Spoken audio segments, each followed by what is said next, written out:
Hey everyone, it's Kong again with another episode of Should You Summon?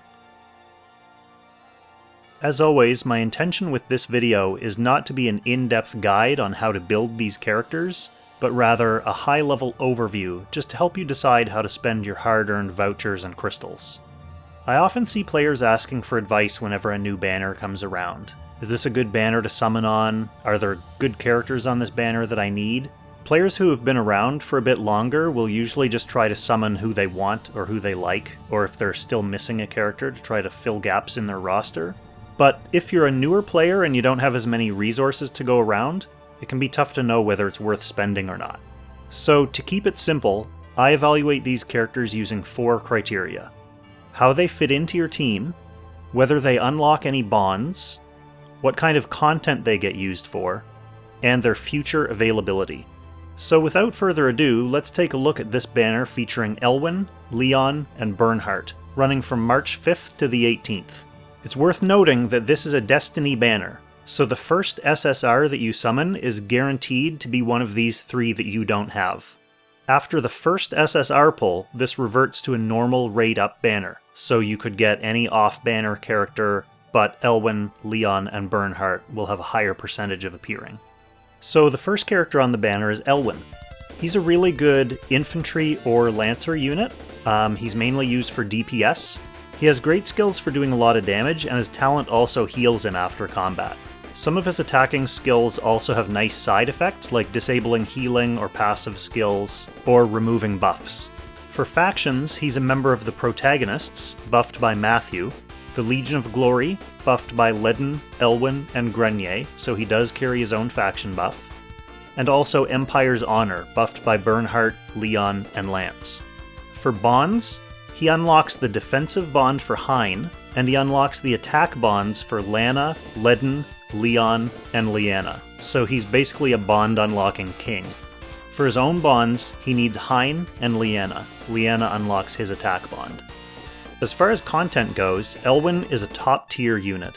For PvE, he can basically solo the Thunder Dragon on his own. He's great for stripping its buffs, doing his effective damage, and healing himself back up. In the Eternal Temple, he's also excellent in the fights against Phoenix and Scylla.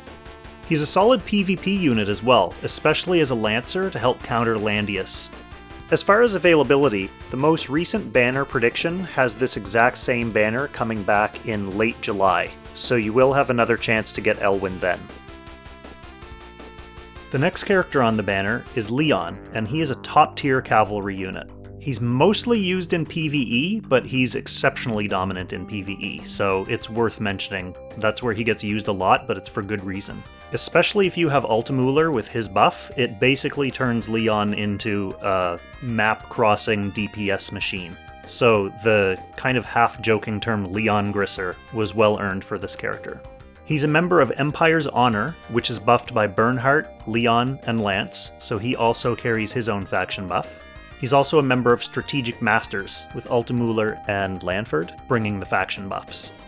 For bonds, he unlocks the defensive bonds for Bernhardt and Lana, and he unlocks the attack bonds for Laird and Roga.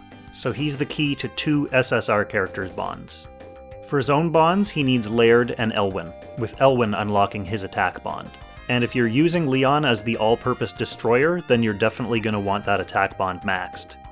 For content, in PvE, he's one of the most dominant top-tier units. He gets used for pretty much everything. I'm thinking of stuff like story, time rifts, joint battles, challenges, that kind of thing. He's also a key character for the Dark Dragon, the Fire Dragon, and the Thunder Dragon. In Eternal Temple, he gets used for Phoenix and Valkyrie, and in Ancient Beckoning, he's useful in the Sleipnir fight. He's quite functional in AI Arena for PvP, but he doesn't show up too much in Apex. Usually when he does get used in Apex boxes, it's because he's Leon. He does have a lot of attack power and DPS, but there are a lot of good counters to him as well. In terms of availability, as I mentioned with Elwin, this exact same banner should be coming back in late July, at least according to the most recent predictions based on what's been happening in the Chinese servers. The final character on the banner is Bernhardt, the Emperor of the Rhaegar Empire. Bernhardt has a good generalist kit. He has some guarding skills, so he can be set up as a tank, but he can also be used as an attacker, and he does have strong fixed damage. And if you want to run a meme Bernhardt, you can set him up with a whole bunch of different fixed damage skills and equipment. He's a member of Empire's Honor, buffed by Bernhardt, Leon, and Lance, so he also carries his own faction buff. He's also a member of Dark Reincarnation, buffed by Bozel, and Mythical Realm, buffed by Gizaroff.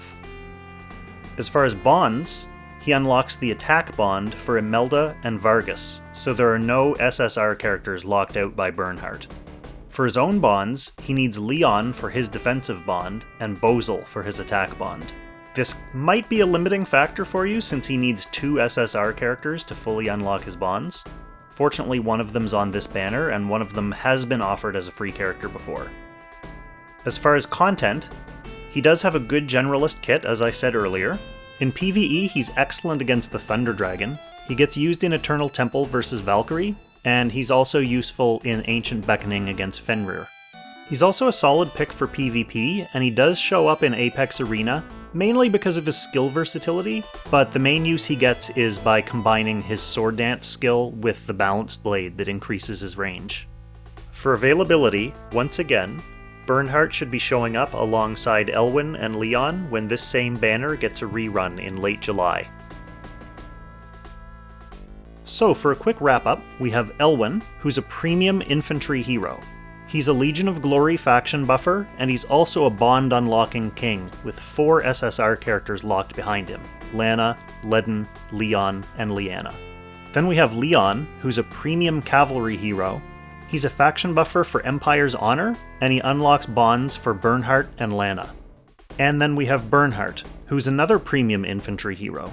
He's an Empire's Honor faction buffer, and he has a lot of versatility in how he can be built.